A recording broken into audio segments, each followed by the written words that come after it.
But we begin this hour with the Justice Department that is now more than a week past its legally mandated deadline to release all its files related to Jeffrey Epstein. The DOJ shared this week that it discovered more than, get this, 1 million additional documents to review and has spent time defending the numerous mentions of President Trump in the latest document release. The actions by the DOJ should come as no surprise to any of y'all, given how Trump has changed the mission of the institution from upholding the rule of law, protecting civil rights, and ensuring fair administration of justice for all Americans, to one that protects and carries out the orders of just one man. Don't just take it from us. Listen to what Trump's Attorney General said at her confirmation hearing and what we've seen play out over the past 11 months. I would like to know whether if the president suggests, hints, asks that you as Attorney General should investigate one of his perceived enemies? Senator, I certainly have not heard the president say that. He posted just last hour, quote, Pam, I have reviewed over 30 statements and posts saying that essentially same old story as last time, all talk, no action, nothing is being done. What about Comey, Adam Shifty Schiff, Letitia, question mark, question mark, question mark?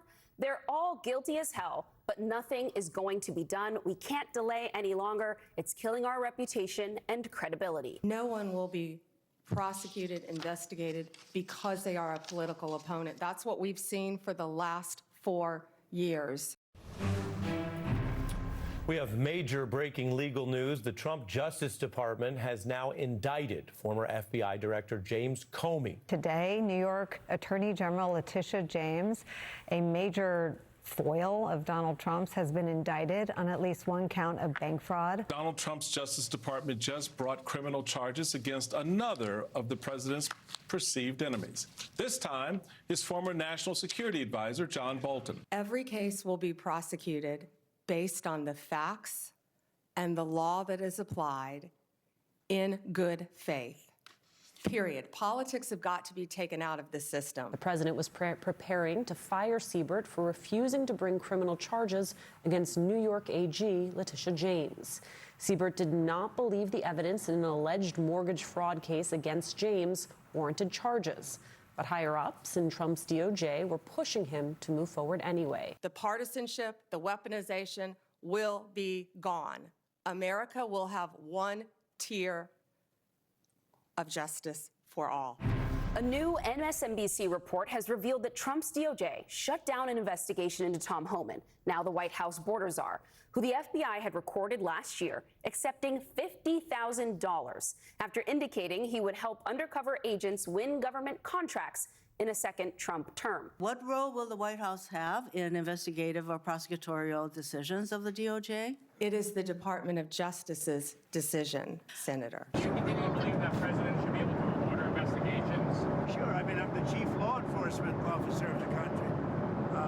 Not that I want to use that, but I am considered the chief law enforcement agent in the country, and I'm allowed to do it.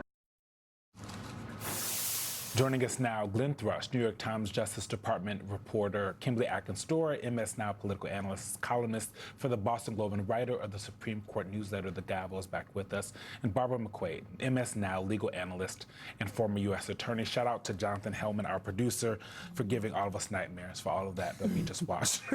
I want to start with you, Glenn, because going through all of that, there are things that I completely forgot we were talking at the table, right? The $50,000 from Tom Homan that our team broke at one point or another. When you talk to folks within the DOJ, what has been the impact on their ability to do their jobs with all of what we've seen swirling around? First of all, I just want to protest the cruelty of having to sit through that.